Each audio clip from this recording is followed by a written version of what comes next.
There's certain ones that you think this one feels great, and then it goes to another place because people make it their own. It's My Life was one of those. The title, from an Animals song. I knew the Animals. Eric Burden was, it's my life and I'll do what I want. That's where I got it from. But I came home and I said to Richie, like Frankie said, I did it my way. And I just read a big Sinatra biography and come back from shooting a movie, and similar to Here to Eternity, I did U571. Just this whole kind of, I'm going to do it the way I want to do it. I'm going to take 3 years and make movies. I'm going to take 2 years and make records. He fought me tooth and nail. I mean, practically pinned me to the mat and tried to take the pen away. And I said, I'm telling you, I have to sing it. This is what it is. The magic is, you became Frankie. You became Frankie. Your little brother was Frankie. Your lover was Frankie. It became people's own life.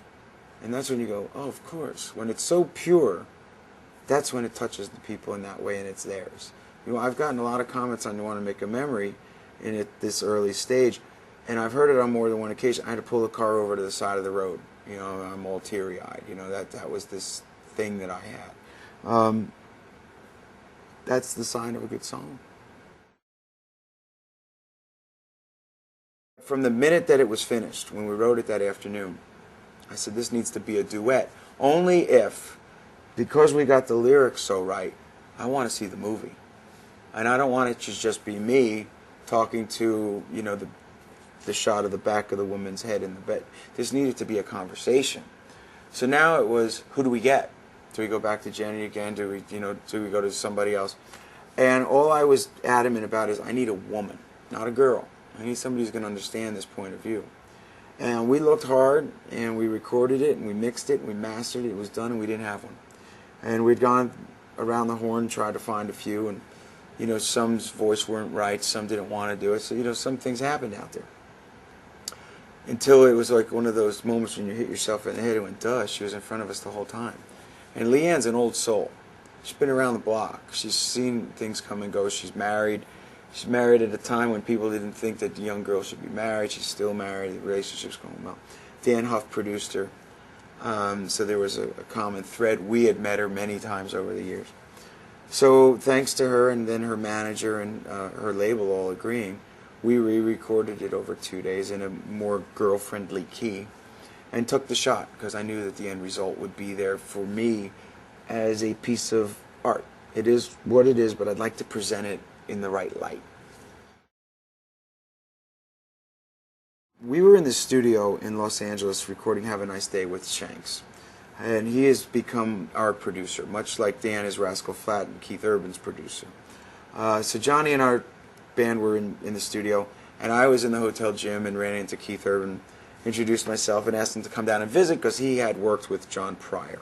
And he was with Dan Huff doing some TV show stuff. His last album, not the current one.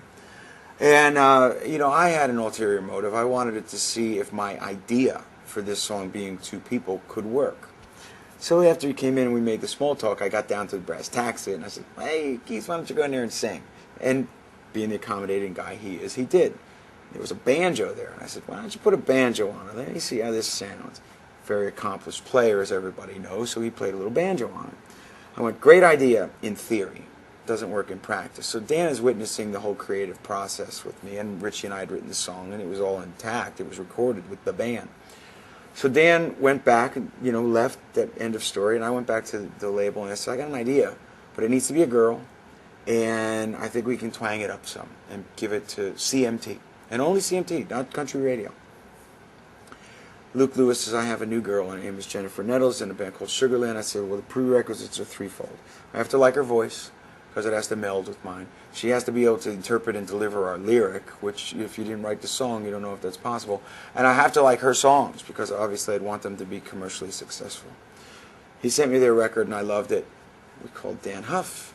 He said, Dan, could you go in and record Jennifer's voice and put the twang on it that we had discussed? He says, don't you worry about a thing. He did it, because he knew exactly, I didn't even have to be there. He said, trust me, she did it. We heard it and we said, well, that's a no-brainer. It's a, home run. Let's put it on the record. And because she was an unknown artist, this benefited her.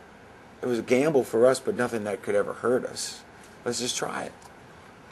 you know, #1 single, Grammy, People's Choice Award, blah, blah, blah, blah, blah, all the way down the line. Good idea. Yeah.